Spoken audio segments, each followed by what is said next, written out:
नमस्कार दोस्तों।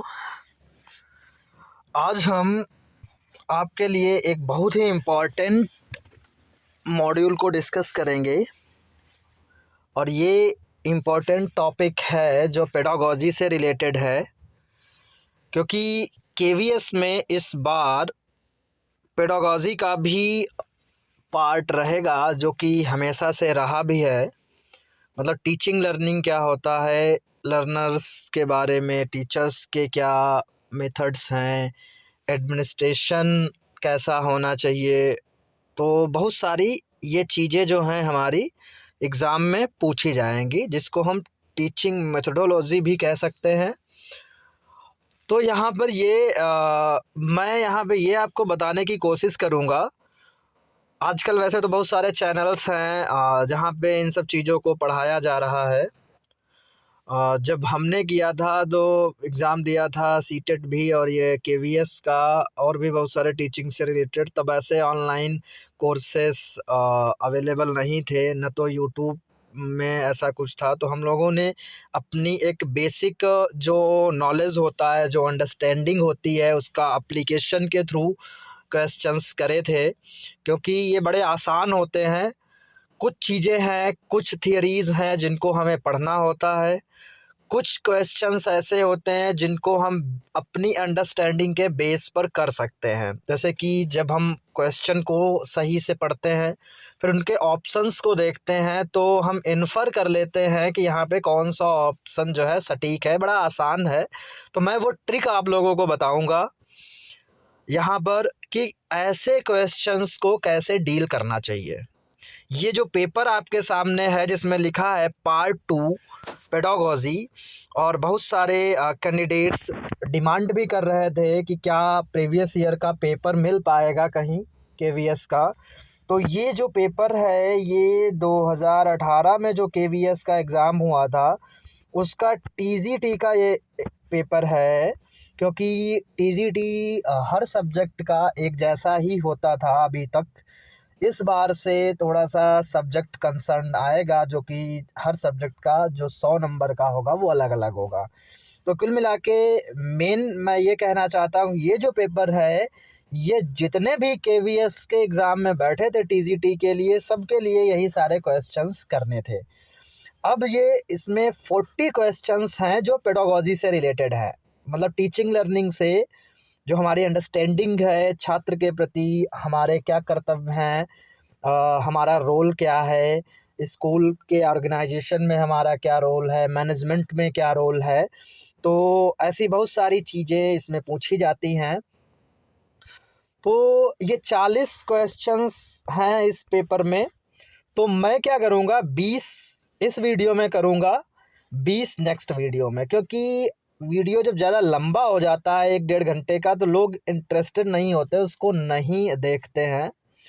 तो मैं आपको बोर भी नहीं करना चाहूँगा, इंटरेस्टिंग वे से चीज़ों को समझाऊँगा। और मेरी गारंटी है कि अगर जो मैं चीज़ें बता रहा हूँ उसको ध्यान में रखकर अगर आप करोगे, तो इन 40 क्वेश्चंस में आप आराम से 32, 33, 35 तक जा सकते हो। मतलब ये एवरेज है, मतलब आप कर सकते हो। लेकिन थोड़ा सा अगर आपका आईक्यू अच्छा है, आपके अंदर अंडरस्टैंडिंग पावर अच्छी है, तो आप और भी ऊपर कर सकते हो क्वेश्चंस। मतलब 40 में 36, 37 तक स्कोर कर सकते हो आराम से। तो यहाँ पे हम देखेंगे, चलिए बढ़ते हैं आगे। तो जैसा कि यहाँ पर ये पहला क्वेश्चन आपके सामने है। पहला क्वेश्चन क्या है कि मास्लो एक हुए हैं जिन्होंने नीड की थियरी दी है, आवश्यकता की। तो कह रहे हैं मास्लो, फिर ब्रैकेट में यहाँ पे एक चीज़ लिखी है 1970। कहते हैं मास्लो के आवश्यकता सोपान में निम्नलिखित में से कौन सी आवश्यकता अस्तित्व हेतु आवश्यकता है। हिंदी मीडियम वाले ऐसे पढ़ेंगे, कई बार क्या होता है हिंदी में हमें नहीं समझ में आता है, तो हम इंग्लिश वर्जन देख लेंगे। इंग्लिश वर्जन में क्या है कि which of the following are being needs. तो इन्होंने बीइंग नीड्स के बारे में पूछा है in Maslow's hierarchy of needs. तो अब ऐसे क्वेश्चन, ये थोड़ा थियोरेटिकल हो गया। थियोरेटिकल क्या है, अगर हम मास्लो को पढ़ेंगे तो मास्लो ने जैसे कि अभिप्रेरणा का एक सिद्धांत होता है, कुछ चीज़ें होती हैं जो हमें अभिप्रेरित करती हैं, एक बच्चे को भी अभिप्रेरित करती हैं। तो हमें जीवन में ऐसी कौन सी चीज़ें हैं जो अभिप्रेरणा का काम करती हैं, मोटिवेशन का काम करती हैं। तो इसी मोटिवेशन के सिद्धांत को लेकर इन्होंने एक नीड थियरी दी, आवश्यकता का सिद्धांत। उस आवश्यकता के सिद्धांत में इन्होंने कुछ स्टेप्स बताए, मतलब एक हायरार्किकल सिस्टम इन्होंने बनाया, उसमें पॉइंट्स रखे। तो जैसे कि इसमें दिया स्टीम नीड्स, जिसको सम्मान संबंधी आवश्यकता भी कहते हैं, कॉग्निटिव नीड्स जो ज्ञान से रिलेटेड चीज़ें होती हैं, एस्थेटिक नीड्स जो सौंदर्यपरक आवश्यकताएं होती हैं, लव एंड बिलोंगिंगनेस जिसको प्रेम और आत्मीयता बोलते हैं। तो अब इसमें जैसे कि हम ऑप्शन देखेंगे, तो पहला ऑप्शन है 1 और 3, मतलब सम्मान संबंधी और सौंदर्यपरक, मतलब स्टीम एंड एस्थेटिक, ये वाला ऑप्शन सही है। या फिर आपका सेकंड कह रहा है कि सेकंड एंड थर्ड ज्ञानात्मक और सौंदर्यपरक। तीसरा ऑप्शन कह रहा है 1 और 4, मतलब सम्मान संबंधी और प्रेम और आत्मीयता। चौथा कह रहा है 1, 3 एंड 4, मतलब सम्मान संबंधी, सौंदर्यपरक और प्रेम और आत्मीयता। अब ये चारों जो ऑप्शन दिए हैं, चारों ही ये इनके नीड थियरी में आते हैं स्टेप बाय स्टेप। तो इन्होंने क्या किया है कि कुछ ऐसी चीज़ें हैं, कुछ ऐसी नीड्स हैं जिनको इन्होंने बेसिक नीड्स कहा है, वो तो मनुष्य को चाहिए ही चाहिए, उनके बिना तो वो सरवाइव नहीं कर पाएगा। फिर कुछ ऐसी नीड्स हैं जो बेसिक से थोड़ा बढ़ के, जब बेसिक नीड्स हम प्राप्त कर लेते हैं उसके बाद हम और आगे बढ़ते हैं। तो यहाँ पे बीइंग नीड्स की बात करी गई, तो ऑप्शन तो होगा यहाँ पे 2, ठीक है, मतलब first and second and third, मतलब ज्ञान और सौंदर्य, मतलब cognitive needs and aesthetic needs, ये दो ऐसी नीड्स हैं जो बीइंग नीड्स में आती हैं। अब ये होता क्या है, अब हम इसको ज़रा देखते हैं। आपके सामने एक स्लाइड हम खोलते हैं, तो वहाँ से हम आपको बताने की कोशिश करेंगे। ये जैसे है, ये जो है मास्लो की थियरी है। तो उन्होंने ब्रैकेट में 1970 लिख रखा था, तो मैं यहाँ पे बताना चाहता हूँ आप लोगों को कि मास्लो ने 1943 और 1954 में 5 स्टेज मॉडल की एक थियरी दी थी। उसमें 5 स्टेजेस थी, तो ये हमें याद रखना है, वो भी 1942 और 1954 में। बाद में क्या हुआ, 1970 में उनकी इस थियरी को बढ़ाया गया, जिसमें इन्होंने कॉग्निटिव एंड एस्थेटिक नीड्स को बढ़ा दिया, ठीक है। तो बीइंग नीड्स ये वही हैं, मतलब पहले जो बेसिक थी, जो 5 इन्होंने दी थी, 5 में 4 तो बेसिक थी, एक और होता है सेल्फ एक्चुअलाइजेशन जो 5वीं थी, वो उसमें बाद में आती है। तो अब इन्होंने क्या किया, इसमें 2 पॉइंट्स और ऐड कर दिए 5 में, वो है कॉग्निटिव एंड एस्थेटिक, जिसको 1970 में ऐड किया इन्होंने, ठीक है। फिर एक बार और ये रिवाइज हुई, मतलब कुछ ही दिनों बाद, जिसको 1970 बी कहा गया, उसमें इन्होंने ट्रांसेंडेंस को जो है, ये एक तरीके की नीड थी जिसको इन्होंने रखा। अब ये होती क्या है, इसको थोड़ा सा हम देखेंगे। जैसे कि ये इनका पिरामिड बना है, तो इस पिरामिड में ये इनका पहले का है मेन, मतलब ये दिया था जो बेसिक था। इसमें इन्होंने फिजियोलॉजिकल नीड्स को रखा, सेफ्टी नीड्स को रखा, बिलोंगिंग नीड्स को रखा, एस्टीम नीड्स को रखा, सेल्फ एक्चुअलाइजेशन को रखा। मतलब क्या है, फिजियोलॉजिकल में हमारी बायोलॉजिकल नीड्स होती हैं, बायोलॉजिकल नीड्स में हमें सारी चीज़ें हमें फिज़िकली मतलब सब चाहिए होता है, खाना पीना, ये सारी चीज़ें, हमें भूख मिटानी होती है, कपड़ा चाहिए होता है, मतलब जो बेसिक नीड्स हैं वो हमारी फिजियोलॉजिकल में आती हैं। सेफ्टी नीड्स में फिर मनुष्य की सुरक्षा भी होनी चाहिए, उसको सिक्योरिटी एंड सुरक्षा की बात कर होनी चाहिए। बिलोंगिंग, फिर वो अगर किसी सोसाइटी में रहता है तो उसको लव एंड बिलोंगिंग भी, प्रेम भी मिलना चाहिए, आत्मीयता भी मिलनी चाहिए।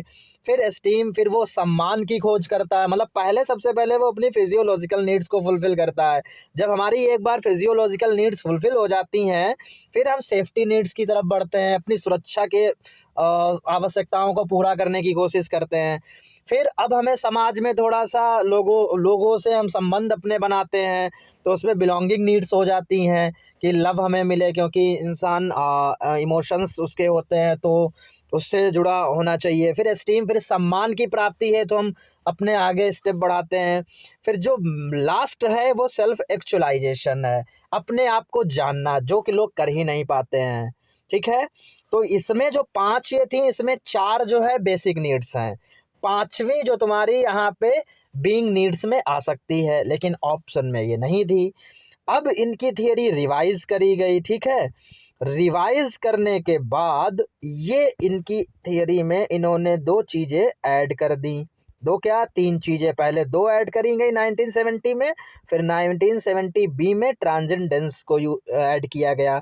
तो यहाँ पे जैसे ये बेसिक थी फिजियोलॉजिकल, सेफ्टी भी बेसिक थी, लव एंड बिलोंगिंग भी थी पहले, और सेल्फ एस्टीम, ये 4 तो थी। और ये जो सेल्फ एक्चुअलाइजेशन अब यहाँ पहुँच गई है। ठीक है? तो इन्होंने ये 2 नॉलेज और नीड, नॉलेज एंड अंडरस्टैंडिंग, अब ज्ञान, मतलब ज्ञान की बात करते हैं, अंडरस्टैंडिंग की बात करते हैं, उसके एप्लीकेशन की बात करते हैं, इसको इसमें समाहित कर दिया गया। फिर need of aesthetic, aesthetic values होते हैं, हमारे मोरल वैल्यूज़ होते हैं, हमें सौंदर्य परक, मतलब इंसान का ब्यूटी के प्रति, नेचर के प्रति समझना, एक उसकी समझ डेवलप होना, वो एस्थेटिक नीड्स की यहाँ पे बात करी गई। फिर सेल्फ एक्चुअलाइजेशन, और लास्ट में ट्रांसेंडेंस होता है मोरल वैल्यूज़। ठीक है? ये मोरल वैल्यूज़ की बात करी गई है, मतलब मोरलिटी की बात करी गई। ये अब सबसे हायर लेवल की नीड हो जाती है। तो यहाँ पर अब क्या हुआ है कि जो knowledge and understanding need of aesthetic ऊपर की जो है वो तुम्हारी बीइंग नीड्स में आती हैं, नीचे की तुम्हारी बेसिक नीड्स में आती हैं। तो ये हम जो है यहाँ पे देखेंगे, ये है हायरार्की ऑफ नीड्स, जो कि 1990 में 8 स्टेज मॉडल दिया गया इनका। अब देखो यहाँ पे डिटेल में लिखा भी है। बायोलॉजिकल एंड फिजियोलॉजिकल नीड्स में क्या है, बेसिक लाइफ नीड्स, जो air, food, drink, shelter, warm, sex, sleep, ये सारी चीज़ें तुम्हारी बायोलॉजिकल में आती हैं। सेफ्टी नीड्स में क्या है, इंसान का लिए protection, security, order, law, limit, stability, ये सारी चीज़ें सेफ्टी में आती हैं। बिलोंगिंगनेस एंड लव में क्या आता है, family, affection, relationship, work group. Esteem needs, सम्मान में क्या आता है, अचीवमेंट्स, उसने क्या अचीव किया, उसका स्टेटस क्या है, उसकी रिस्पॉन्सिबिलिटीज़ क्या है, फुलफ़िल करनी है, रेप्यूटेशन। इसकी बात एस्टीम नीड्स में। कॉग्निटिव नीड्स में क्या होता है, knowledge, meaning, self awareness. Aesthetic needs में क्या है, ब्यूटी, बैलेंस, फॉर्म, मतलब सौंदर्य परक इसको बोलते हैं। सेल्फ एक्चुअलाइजेशन में क्या है, पर्सनल ग्रोथ, सेल्फ फुलफिलमेंट, अपने आप को जानना। ट्रांसेंडेंस में ये सबसे बड़ी एक स्टेज हो जाती है, मतलब helping others to self actualize, मतलब यहाँ पे हम अब स्वार्थ से ऊपर उठ जाते हैं, मतलब मोरल वैल्यूज़ की बात करने लगते हैं कि समाज के लिए हमें क्या करना है। तो वो ट्रांसेंडेंशंस, ये एक इनकी स्टेजेस हैं। अब जैसे इसमें जो पूछा गया था वो ये पूछा गया था, deficiency needs versus growth needs. जैसे कि ये आपका लिखा है, क्वेश्चन यही था, this 5 stage model can be divided into deficiency needs and growth needs. Means the first 4 levels are often referred to as deficiency needs and the top level is known as growth or being needs. ठीक है? जो top level की हैं उनको being needs बोला जाता है। यही being needs आपका क्वेश्चन में दिया था इंग्लिश वर्जन में।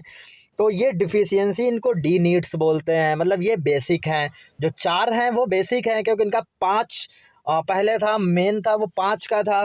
तो 4 बेसिक थी, एक उसमें थी, बाद में 3 ऐड करी गई। तो जो भी तीनों ऐड करी गई बाद वाली, वो सारी बीइंग नीड्स हैं। ठीक है? तो जैसे लिखा है, deficiency needs arise due to deprivation and are set to motivate people when they are unmet.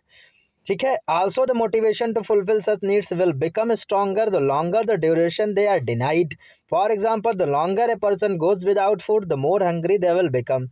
Deficiency needs, इनको बेसिक नीड्स भी कहते हैं, तो ये ज़रूरी है। सबसे पहले इंसान इसी को पूरा करता है। भाई हम समाज में हैं, तो समाज में क्या होता है और ये जो नीड्स हैं यही हमारे मोटिवेशन का काम करती हैं।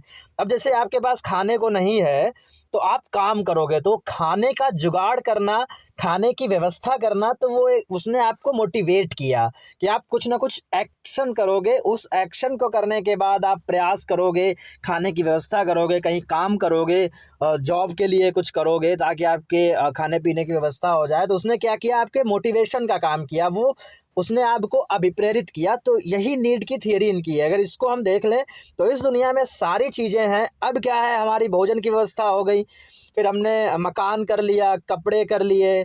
अब हम सोचेंगे कि सुरक्षा की व्यवस्था, सुरक्षा के लिए बहुत सारी चीज़ें हैं।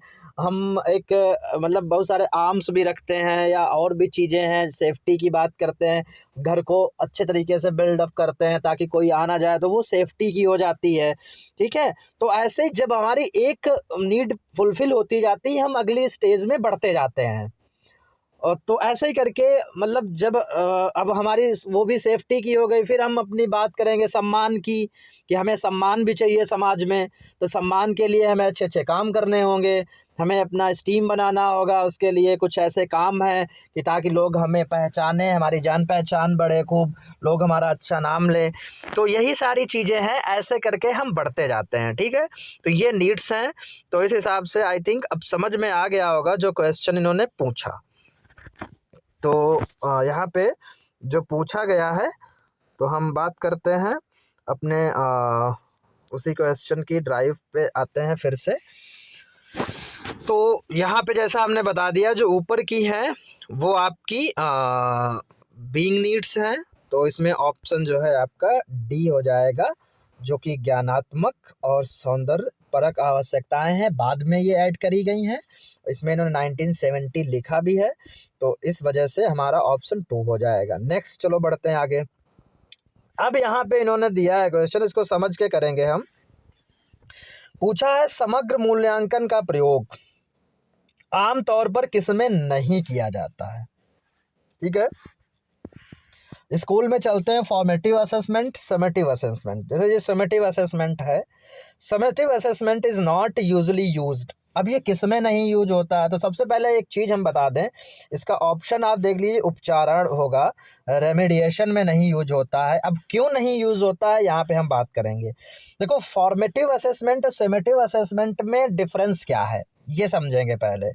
फॉर्मेटिव असेसमेंट क्या होता है, जब हम क्लास में टीचिंग करते हैं, क्लास में बच्चों को पढ़ा रहे हैं, तो उस टीचिंग के ड्यूरेशन में हम उनसे कुछ पूछते रहते हैं, ये आकलन करने के लिए कि हमारा टीचिंग मेथड सही है, बच्चे समझ रहे हैं कि नहीं समझ रहे हैं, या जो हम पढ़ा रहे हैं उन्होंने कितना सीखा, मतलब वो ड्यूरेशन होता है। तो ये चीज़ याद रखना।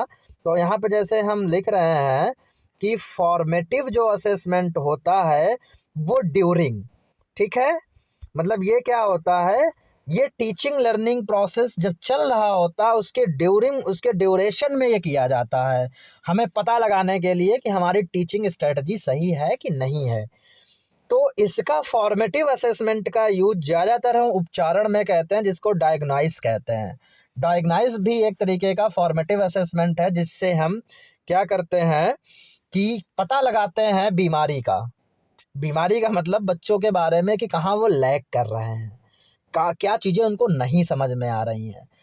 अब समेटिव क्या होता है, जो कि पूछा गया है, समेटिव होता है आपका कि जब कोई यूनिट या कोई लेसन या कोई टर्म, या कह सकते हो पूरा साल बीत जाने के बाद जो एग्ज़ाम होता है, जैसे मान लो पहले हम किसी चैप्टर से ही स्टार्ट करते हैं, हमने पहला चैप्टर स्टार्ट किया पढ़ाना बच्चों को, तो पहला चैप्टर जब हो गया पूरा कंप्लीट, उसके बाद हम बच्चों को कुछ क्वेश्चन पेपर देते हैं या कुछ पूछते हैं, वो आएगा समेटिव में।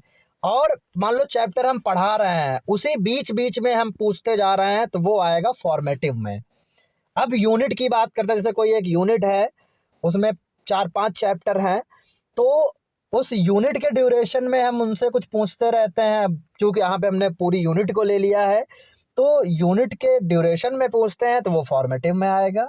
और यूनिट जब पूरी ख़त्म हो जाती है उसके बाद में हम कोई पेपर फ्रेम करते हैं, कोई क्विज कराते हैं, या कुछ भी मल्टीपल चॉइस, शॉर्ट आंसर, या और भी किसी तरीके से हम बच्चों का असेसमेंट करना चाहते हैं, वो होता है हमारा समेटिव असेसमेंट। ऐसे ही कह सकते हैं जब पूरा साल हो जाता है तो पूरे साल के बाद जो हम टेस्ट कराते हैं वो समेटिव में आता है, या जो एग्ज़ाम कराते हैं वो समेटिव में आता है, और बीच बीच में जो होते रहते हैं एग्ज़ाम उनको हम फॉर्मेटिव कह सकते हैं। तो ये थी बात। अब यहाँ पे इसका उद्देश्य, जैसे कि जो समेटिव होता है उसका उद्देश्य क्योंकि लास्ट में होता है वो, तो ग्रेड प्रदान करते हैं हम बच्चों को, बिल्कुल ग्रेडिंग की जाती है, ठीक है। और अगले ग्रेड में कक्षोन्नति में मतलब प्रमोशन उनका होता है। जैसे क्लास 10th में, सॉरी 9th में कोई बच्चा है, लास्ट में उसके ईयरली एग्ज़ाम हुए, तो वो जो ईयरली एग्ज़ाम जो लास्ट में होता है एनुअल एग्ज़ाम, उसको समेटिव असेसमेंट बोलते हैं, जिसके बेस पे बच्चा प्रमोट होता है अगली क्लास में। क्लासिफिकेशन में भी इसका यूज होता है, हमें वर्गीकरण करना है कि कौन से बच्चे किस में अच्छे हैं, क्या लेवल है उनका, कौन टॉप क्लास हैं, कौन मीडियम में आते हैं, कौन वीक बच्चे हैं। तो इसका ग्रेडीकरण में, इसका वर्गीकरण में भी हम, सॉरी क्लासिफिकेशन में भी हम समेटिव असेसमेंट का यूज करते हैं। तो ये जो उपचारण है इसका ऑप्शन नहीं होगा, क्योंकि उपचारण की जो हम बात करते हैं वो तुम्हारा फॉर्मेटिव असेसमेंट का एक है, क्योंकि ये डायग्नाइज पहले करते हैं, फिर रेमेडी देते हैं बच्चों को, ठीक है, कि उनका ये जानने के लिए क्या बीमारी है, मतलब बीमारी का मतलब कहाँ पे वो लैग कर रहे हैं, क्या उनका नहीं समझ में आ रहा है। तो रेमेडियल ये थोड़ा अलग होता है, रेमेडियल टीचिंग भी चलती है आजकल। तो हमने 2 क्वेश्चन कर लिए समझ के कि कैसे। फिर उसके बाद आता है जब अध्यापक कोई ऐसा कार्य देता है जो छात्रों के वर्तमान क्षमता स्तर से ऊपर का हो, तो यह संभावना होती है कि, इंग्लिश में पढ़ेंगे, when a teacher sets a task that is above the student's current ability level, she is likely to। जब एक टीचर वही उससे कुछ उसका जो लेवल है, मान लो बच्चा 7th क्लास का है लेकिन उसको 9th का दे दिया गया, कुछ उसके लेवल से ऊपर का दे दिया गया, तो इससे होता क्या है, तो अब क्या है, संभावना क्या होगी उसमें, हिंदी में पहले पढ़ेंगे, उसे उसी विषय वस्तु को कई बार दोहराना पड़ सकता है। देखो ये चाइल्ड सेंटर्ड एजुकेशन की बात होती है इसमें। तो जहाँ पर रटना आए, दोहराना आए और किसी चीज़ को याद करना आए, वो ऑप्शन बिल्कुल भी नहीं होता है। इसमें निगेटिव जो भी सेंटेंस लगे उनको हमें नहीं करना है। तो दोहराना आ गया, इस हिसाब से ये मान लो आपको नहीं भी पढ़ा है लेकिन कॉमन सेंस से ये चीज़ें जो हम बता रहे हैं नहीं होगा। और होगा क्या, जहाँ पर सक्रिय तरीके से काम करने की बात आए, जहाँ पर सहयोग की बात आए, जहाँ पर समाज की बात आए, जहाँ पर परस्पर क्रिया करके सीखने की बात आए, जहाँ पर उनकी एक्टिविटी की बात आए, जहाँ पर क्रिएटिविटी की बात आए, जहाँ पर प्लेवे मेथड आए, तो ऐसे ऑप्शन जहाँ पर भी लगे वो ऑप्शन हो जाते हैं, मतलब वो सही होते हैं। तो दोहराना पड़ सकता है, नहीं होगा। एक संप्रेषण अवरोध पैदा हो सकता है, थोड़ी देर के लिए इसको मान सकते हैं क्योंकि उसके लेवल से ऊपर का है, ठीक है, उसका जो लेवल है उसके ऊपर का है, तो create a communication barrier consider कर लिया। हम चारों ऑप्शन पढ़ेंगे पहले क्योंकि हम आपको बता रहे कैसे किए जाते हैं क्वेश्चंस। फिर आता है थर्ड, छात्रों में रुचि और प्रेरणा उत्पन्न हो सकती है।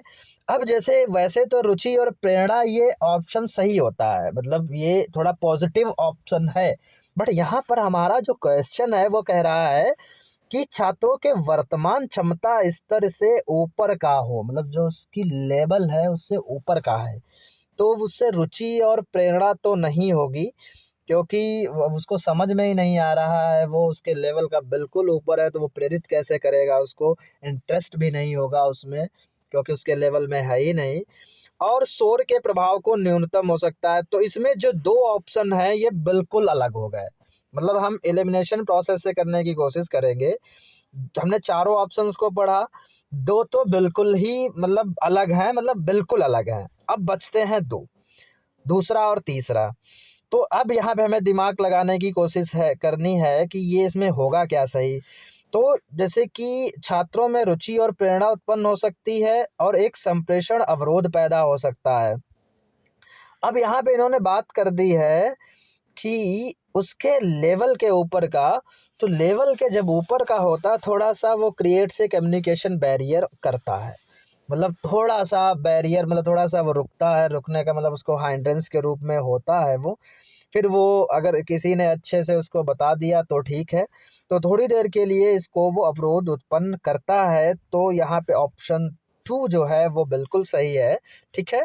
तो ऐसे करके जैसे कि हम एलिमिनेशन प्रोसेस से चलेंगे, 4 हैं, 4 में से 2 तो ऐसे ऑप्शन होंगे जो बिल्कुल ही आपके चले जाएँगे, बचते हैं 2, और उन 2 में थोड़ा-सा दिमाग लगा लेंगे तो आसानी से हो जाएगा।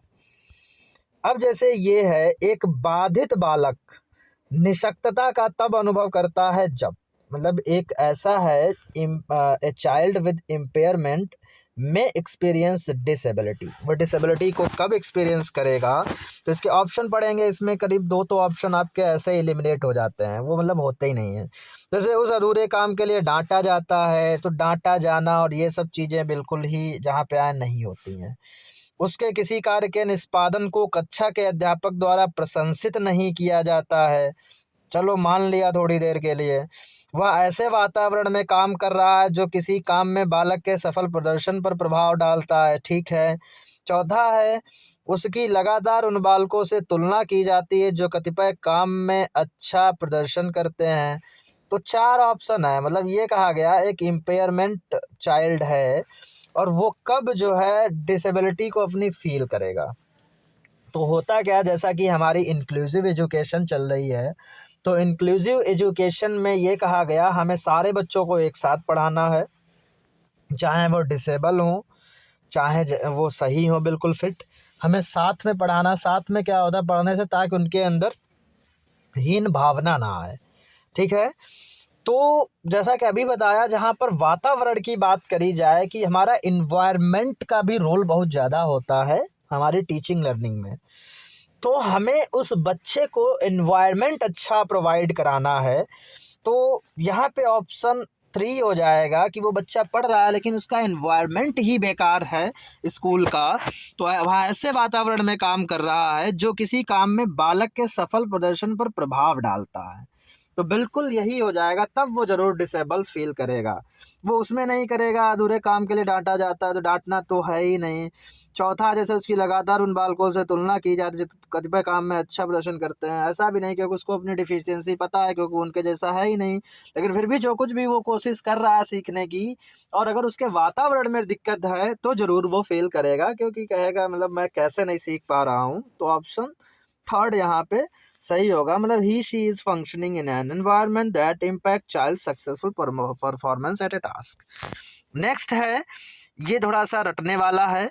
पाठचर्या प्रतिमान देने का श्रेय किसे कहा जाता है? मतलब हाँ, 2-3 क्वेश्चन आएँगे जो आपके रटने वाले होंगे। तो जैसे ये है आपका, इसमें जो करिकुलर मॉडल दिया था वो हिल्डा ताबा ने दिया था, तो इसका ऑप्शन 2 हो जाएगा, ठीक है? तो ये तो मतलब कुछ क्वेश्चन ऐसे आएँगे जो रटने वाले होंगे, लेकिन ज़्यादा नहीं होंगे। मतलब 40 हैं तो उसमें से मुश्किल से हम 4-5 होंगे ऐसे जो रटने वाले, बाकी हमारी समझ पे करेंगे।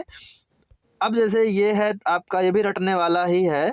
पूछा गया, आईईडीसी जो निःशक्तों के लिए समेकित शिक्षा की जो व्यवस्था करी गई, जो इंक्लूसिव एजुकेशन की, इंटीग्रेटेड एजुकेशन की बात करी गई है डिसेबल्ड के लिए, तो ये सर्वप्रथम कब आरंभ की गई थी?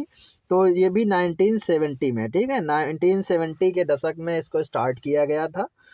फिर नेक्स्ट है, अब ये देखो, इसको समझ के करेंगे। पाठ्यक्रम बनाते समय निम्नलिखित में से क्या एक मानदंड नहीं है? तो हमें ये पूछा गया, not which one of the following can not be A criterion while designing curriculum. Curriculum को डिज़ाइन करते समय क्या एक पैरामीटर नहीं है, जिसको क्या एक क्राइटेरिया नहीं है? तो पढ़ेंगे हम, अभिभावकों का शैक्षणिक स्तर, दूसरा है पिछली परीक्षा में शिक्षार्थी का प्रदर्शन, तीसरा है शिक्षार्थी की क्षमताएं, चौथा है शिक्षार्थी की आकांक्षाएं। तो जब हम करिकुलम एक फ्रेम करते हैं, या कोई भी संस्था है अगर कोई करिकुलर बनाती है, तो उसमें वो अभिभावकों के शैक्षणिक स्तर से उसे कोई मतलब नहीं होता है। उससे वो ध्यान में रखकर क्या मतलब हमें सिखाना बच्चे को है, तो हमें बच्चे से मतलब होना चाहिए, न कि अभिभावकों से। मतलब अभिभावक पढ़े लिखे हैं या उनका क्या लेवल है, उससे क्या फ़र्क पड़ता है। बिल्कुल, मतलब ये यहाँ पे इर्रेलेवेंट ऑप्शन है, तो बाकी चीज़ें हमें ध्यान में रखनी पड़ती हैं, तीनों ही है। पिछली परीक्षा में शिक्षार्थी का प्रदर्शन कैसा रहा, मतलब जो पिछली कक्षा में था प्रदर्शन क्या था, उसी के हिसाब से करिकुलर फ्रेम करते हैं कि कौन-कौन सी चीज़ों में वो उसने सही किया, कौन-कौन सी चीज़ों में गलत किया। शिक्षार्थियों की कैपेसिटी को भी ध्यान में रखा जाता है, एबिलिटी को भी ध्यान में रखा जाता है। ये नहीं वो 3rd क्लास का है बच्चा, उसको हमने सिलेबस बना दिया करिकुलर 10th और 12th का, तो उसकी क्षमताओं को ध्यान में रखकर बनाना चाहिए और उनकी आकांक्षाएँ भी क्या हैं, एस्पिरेशंस क्या हैं, क्या वो चाहते हैं, उसको भी थोड़ा-सा ध्यान में रखा जाता है कि किस एज ग्रुप में क्या चीज़ें रिक्वायरमेंट होती हैं, तो उसी के हिसाब से हमें सिखाना पड़ता है, तो करिकुलर का उसी तरीके से हमें फ्रेम करना होता है। तो ये समझ के हम इसको आराम से कर लेंगे, अभिभावकों का शैक्षणिक स्तर इसमें हो जाएगा। नेक्स्ट है, पाठ्य पुस्तकों के पक्ष में मुख्य तर्क यह दिया जाता है कि जैसे जो हमारी बुक्स होती हैं, ठीक है, जो टेक्स्ट बुक हम पढ़ते हैं अपने कोर्स में, तो कहा जाता है the main argument in favour of the text book is, क्या उनके बारे में कहा जाता है। देखो, पहला, पाठ्य पुस्तकें आसानी से उपलब्ध होती हैं। दूसरा, पाठ्य पुस्तकें शिक्षार्थियों की रचनात्मकता का विकास करने में मदद करती हैं। तीसरा, पाठ्य पुस्तकें यह सुनिश्चित करती हैं कि शिक्षार्थियों द्वारा कितनी न्यूनतम प्रामाणिक विषय वस्तु का अध्ययन किया जाता है।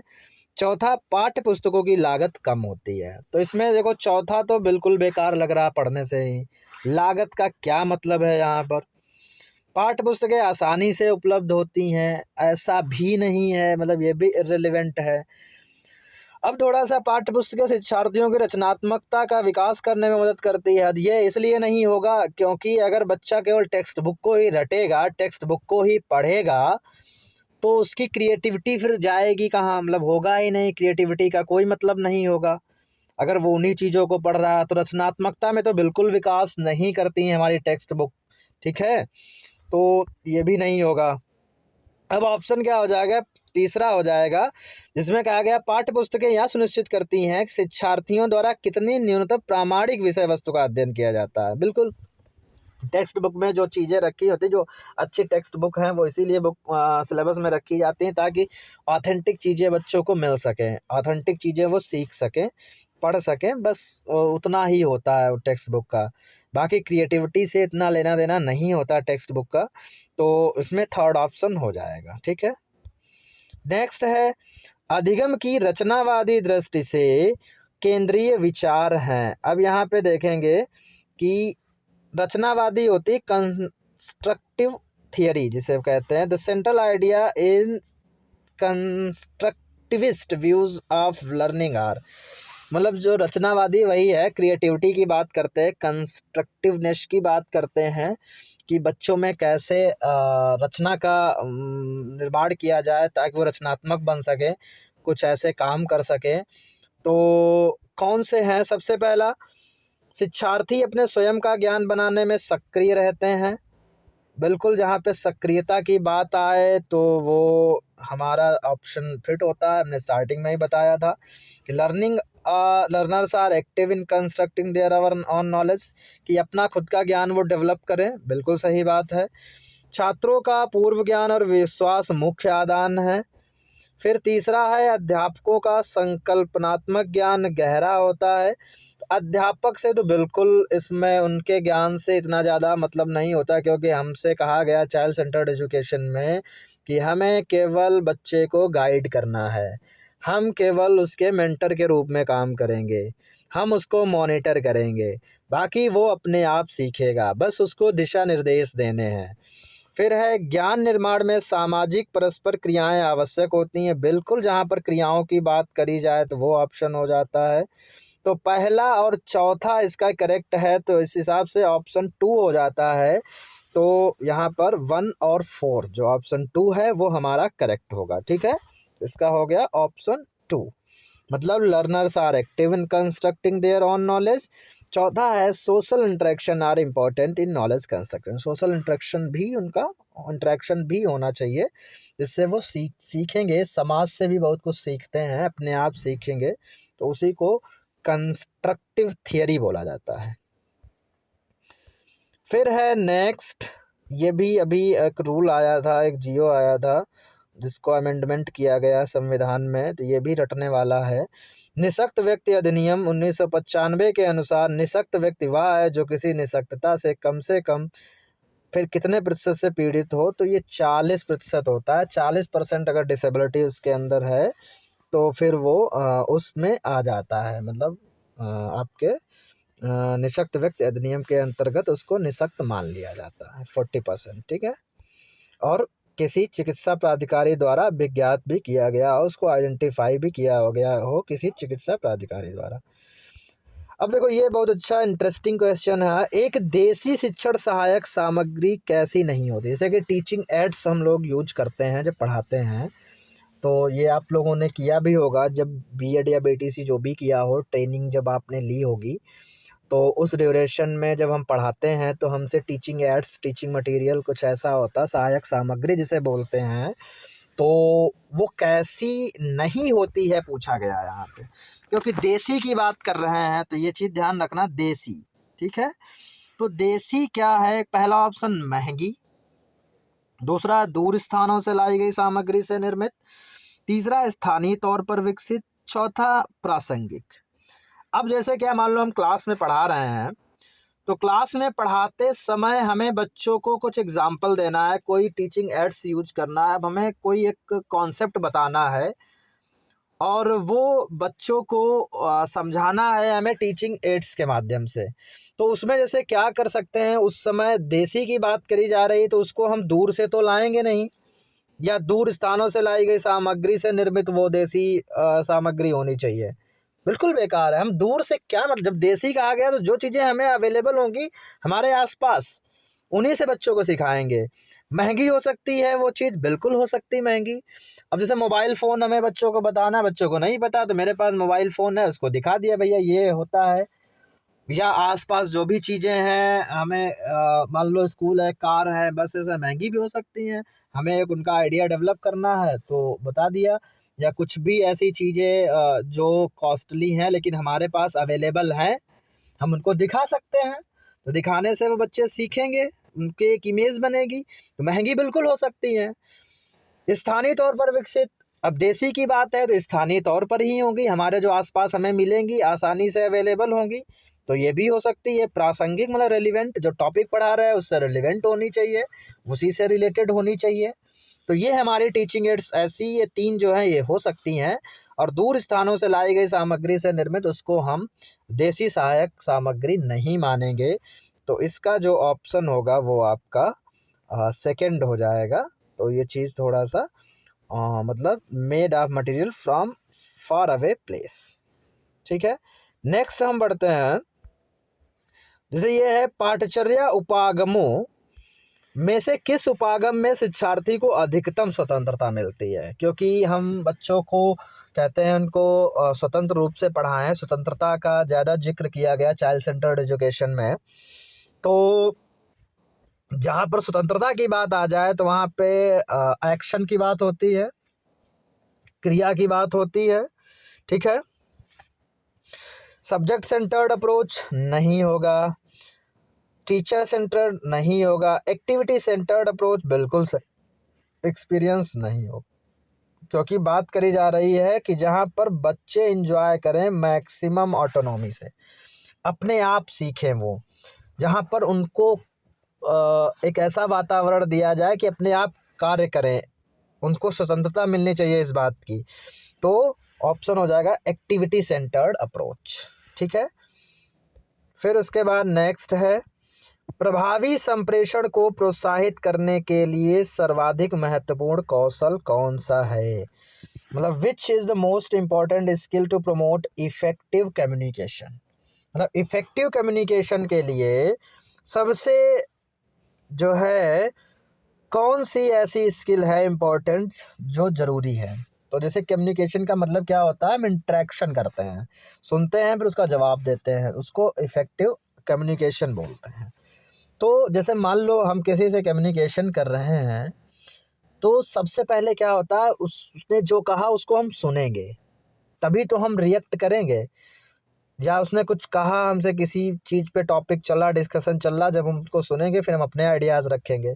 तो सबसे ज़रूरी जो है वो सक्रिय होकर सुनना। तो इसका ऑप्शन 3 हो जाएगा। जोखिम उठाना होता नहीं है, तुरंत जवाब देना भी नहीं होगा, गैर शाब्दिक संकेत भी नहीं होगा। सबसे ज़रूरी है सक्रिय होकर सुनना। अगर आप एक्टिव लिसनर हैं तो बिल्कुल आपका कम्युनिकेशन इफ़ेक्टिव होगा। आपने चीज़ों को सही से सुना है, सही से समझा है, तब आप उसको बेटर वे में रिप्लाई कर सकते हो, बेटर वे में अपने भी आइडियाज़ उसको बता सकते हो। तो प्रभावी संप्रेषण के लिए सबसे एक्टिव लिसनिंग ज़रूरी है। अब जैसे समावेशन में सबसे बड़ी बाधा कौन सी है? समावेशन जैसा कि अभी हमने बताया था, इंक्लूसिव एजुकेशन, ठीक है? तो जो इंक्लूसिव एजुकेशन है, जैसे बच्चों को जो कमज़ोर हैं, जो डिप्रीव्ड हुए हैं, जो डिसेबल हैं, ऐसे बच्चों को साथ में लेकर चलना, उसको इंक्लूसिव एजुकेशन कहते हैं। तो इसमें जैसे क्या है, थोड़ा-सा इसमें हम करेंगे, चारों हम पढ़ेंगे तो संप्रेषण में समय की बर्बादी, जहाँ पे ऐसे ऑप्शन आए, मैंने कहा नेगेटिव इनको नहीं करना है। गलतफ़हमी, भौतिक अवरोध, तीनों ही जब हम पढ़ते हैं बेकार लगते हैं। सामाजिक अवरोध बिल्कुल सही है ये, कि समाज ज़रूर अवरोध करता है थोड़ा-सा, तो ये सबसे बड़ी एक दिक्कत है कि क्योंकि समाज में बहुत सारी चीज़ें हैं, बैरियर्स हैं बहुत ज़्यादा समाज द्वारा स्थापित, तो उसी की वजह से थोड़ा-सा इंक्लूसिव एजुकेशन मतलब उतना इफ़ेक्टिवली नहीं चल पा रही है। तो सामाजिक अवरोध यहाँ पे हो जाएगा, ठीक है? तो नेक्स्ट है आपका, शिक्षार्थियों के सामाजिक विकास के में किस संसाधन का कार्यक्षेत्र अधिकतम है? सामाजिक विकास की बात करी गई है, तो ये आसान सा क्वेश्चन है। जहाँ पे समाज की बात करी जाए तो वहाँ पे समुदाय होगा, कम्युनिटी। म्यूज़ियम होगा नहीं, लेबोरेटरीज़ होगा नहीं, लाइब्रेरी होगा नहीं। बात है सामाजिक विकास की, तो सामाजिक विकास मतलब कम्युनिटी, ठीक है? तो इसको तो आसानी से हम कर सकते हैं। फिर से देखो आ गया सतत और व्यापक मूल्यांकन, ठीक है? मतलब कंटिन्यूअस एंड कम्प्रिहेंसिव एवोल्यूशन एक होता है, मतलब लगातार, मतलब हम टीचिंग लर्निंग प्रोसेस में जहाँ से शुरू करते हैं वहीं से हम उसका सतत और व्यापक मूल्यांकन करना भी शुरू कर देते हैं, साथ साथ में ये चलता है हमारा। तो इसका उद्देश्य है, इसका उद्देश्य क्या होता है तो देखेंगे। अब मान लो ये क्वेश्चन ना भी हो तो इसके 4 ऑप्शन पढ़ेंगे तब भी हमें समझ में आ जाएगा क्या हम यहाँ पे ऑप्शन बढ़िया पढ़ने में लग रहा हमें। तो जो आपको बढ़िया पढ़ने में लगे, भले ही वो सही हो या ना हो, वो मतलब पढ़ने में मज़ा आनी चाहिए, पढ़ने में बढ़िया लगना चाहिए। तो देखो, अध्यापक को पाठ्यक्रम पूरा करने में सहायता देना, पाठ्यक्रम पूरा करने की कभी बात ही नहीं होती। मतलब ये ज़रूरी नहीं पाठ्यक्रम आपका पूरा हो, मतलब केवल आपने लिखा दिया क्वेश्चन, बस लिखो पाठ्यक्रम ने पूरा कर दिया, तो कंप्लीशन की कभी बात नहीं होती है, ठीक है? विचार प्रक्रिया पर बल देना और स्मरण पर कम बल देना, बिल्कुल सही बात है। इसमें रटने पे, स्मरण पे, याद करने पे बल ये नहीं देता है, क्योंकि कंटिन्यूअस एंड कम्प्रिहेंसिव, कम्प्रिहेंशन वर्ड से ही हमें समझ में आ रहा है कि समझ पे जोर देता है ये, ठीक है? किस पे? जैसे कम्प्रिहेंसिव पैसेज होता है, उसको पढ़ के हम समझते हैं, तो समझ पे जो जोर दे वही कम्प्रिहेंशन हो जाता है, वही चीज़ें कम्प्रिहेंसिव होती हैं। कम्प्रिहेंसिव में समझ रिलेटेड है हमारे विचारों से, हमारे माइंड से, तो विचार प्रक्रिया वाला ऑप्शन बिल्कुल सही है, लेकिन हम आगे के भी ऑप्शन पढ़ेंगे। तीसरा, बालकों की प्रगति से माता पिता को संतुष्ट करना, चाइल्ड सेंटर्ड एजुकेशन का बिल्कुल भी उद्देश्य ऐसा कुछ भी नहीं है कि रिपोर्ट कार्ड दिखा करके चीज़ों को किया जाए, ठीक है? प्राधिकारियों को विद्यालय के कार्यकारिणी की निगरानी करने में सहायता देना, बिल्कुल भी नहीं। तो यहाँ पे दूसरा ऑप्शन आपका सही है, lay emphasis on thought process and de emphasize memorization, ठीक है? तो ये होता है सतत और व्यापक मूल्यांकन। नेक्स्ट, इसको ध्यान से थोड़ा पढ़ेंगे। लोगों का प्रदर्शन का निर्दिष्ट स्तर उत्पन्न करने की अपनी क्षमताओं पर विश्वास करना, जो उनके जीवन को प्रभावित करने वाली घटनाओं पर प्रभाव डालते हैं, को किस पद द्वारा जाना जाता है? इंग्लिश में पढ़ेंगे, peoples believes about their capabilities. तो यहाँ पे है peoples believes about their capabilities, ठीक है? मतलब अपनी, लिखा है अपनी क्षमताओं पर विश्वास करना, ठीक है? Produce designated levels of performance that exercise influence over events that affect their lives are known by the term, ठीक है? मतलब अपनी क्षमताओं पर विश्वास करना, तो जायज़ सी बात है स्वक्षमता हो जाएगा, सेल्फ एफिशिएंसी हो जाएगा, ठीक है? जहाँ पर अपनी क्षमताओं की हम बात कर रहे हैं, तो वास्तव में सेल्फ इफिशियंसी उसी से स्वक्षमता में अपनी क्षमताओं से ही हम इसको वो इन्फर कर लेंगे कि ये स्वक्षमता है। नेक्स्ट, ये भी देखो अभी आया था, उसी से रिलेटेड है, 2-3 क्वेश्चन आ चुके हैं एक्टिविटी के।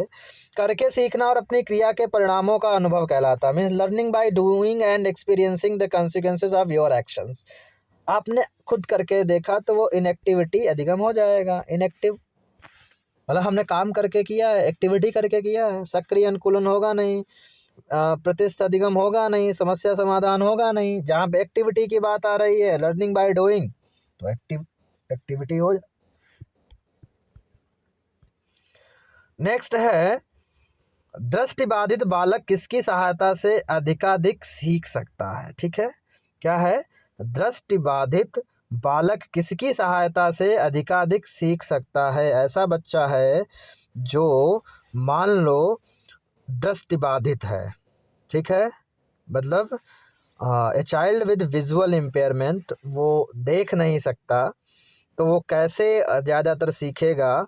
तो इसमें है आपका स्पर्शनीय आदानों से, गतिबोधक प्रणाली से, श्रवण प्रणाली से, या अधिगम साधनों से। तो इसका जैसे हो जाएगा, क्योंकि वो दिखाई नहीं उसको पड़ता है, तो सुनने से वो कर सकता है। ऑडिटरी सिस्टम तो श्रवण प्रणाली हो जाएगा। कहीं कहीं भी इसका किनेस्थेटिक सिस्टम भी दिया, गतिबोधक, लेकिन यहाँ पर वो दृष्टिबाधित है, वो देख नहीं सकता, सुन तो सकता ही है ना, तो ऑडिटरी सिस्टम यहाँ पे इसका करेक्ट ऑप्शन है। ठीक है, अब ये आखिरी क्वेश्चन है, बाकी जो क्वेश्चन होंगे मतलब 20 का ही मैं बनाऊंगा। आई थिंक ये जो है, वेट, 46 मिनट का वैसे भी हो चुका है, तो ज़्यादा फिर करेंगे तो आप लोग देखोगे भी नहीं, क्योंकि लंबे लंबे वीडियोस बोर करते हैं लोगों को। तो आखिरी क्वेश्चन है, इसको कर लेते हैं, फिर एक पार्ट में और हम इसको कवर कर देंगे। आखिरी क्या है आपका, वो मैं एक किराया दे रहा हूँ।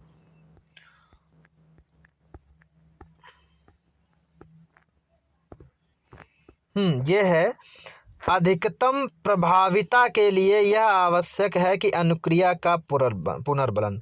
मतलब अधिकतम प्रभाविता मतलब in order to be of maximum effectiveness, जहाँ पर मैक्सिमम इफेक्टिविटी की बात करी जाए, इफेक्टिव चीज़ें रहें, तो ऐसा reinforcement of a given response must, वो कैसा होना चाहिए?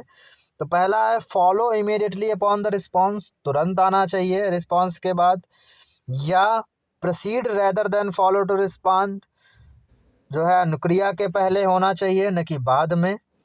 फिर है, बी ऑफ मैक्सिमम स्ट्रेंथ, अधिकतम बलशाली होना चाहिए।